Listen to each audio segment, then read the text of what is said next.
Hey there guys, and welcome to this video on tests for carbonates, halides and sulfates. Alright, so in this video you're going to learn how to test for substances which contain either of those ions, so a carbonate, a sulfate, or any of the halide ions. You also need to be able to describe how you're going to carry out those tests in a lab, and that is literally all you need to know for this. So let's dive straight in right now.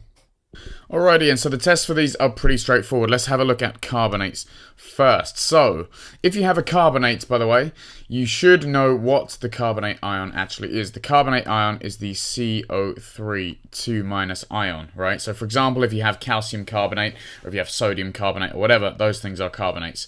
Now, the way that you test for them is you add dilute acid to a substance, right? And that substance you assume is containing carbonate, or you're testing for it at least.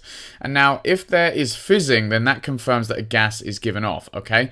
But it doesn't confirm that it's a carbonate, because if you added acid to, for example, just a metal, you would also get fizzing, but that would be hydrogen gas, and that metal is clearly not a carbonate. So what do we have to do? We have to test to see whether the gas is carbon dioxide.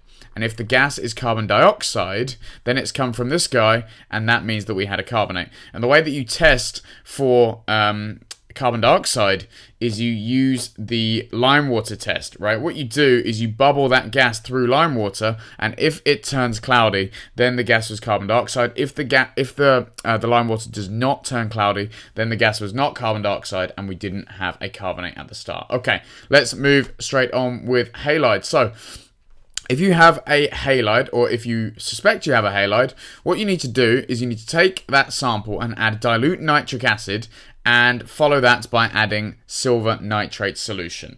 Right, now if there is a halide, then a precipitate is formed, okay?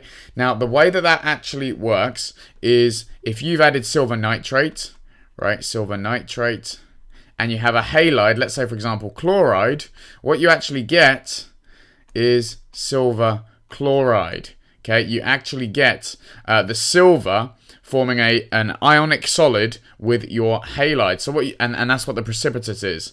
And so depending on which halide it is, you get a different precipitate. And that one, so silver chloride, is white.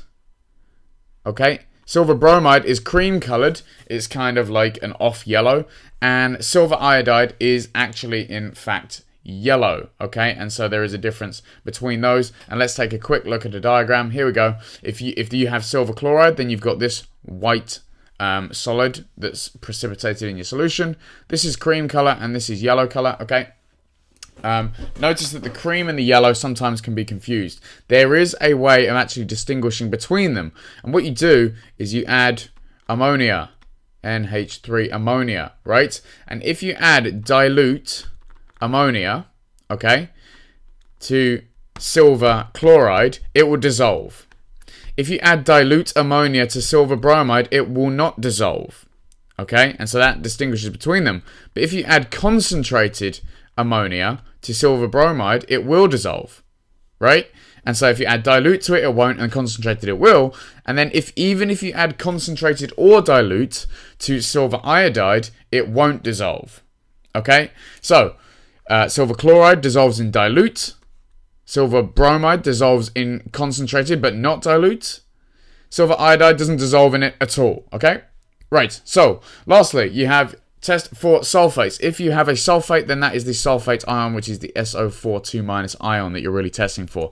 Now what you do is you add dilute hydrochloric acid to your solution, and then you follow that by barium chloride, okay? And if a sulfate was present, then what you actually get is BaSO4, which is not soluble, right? It's an insoluble salt called barium sulfate, and that is white, okay? So you're going to get a precipitate because it's not soluble, and that is white.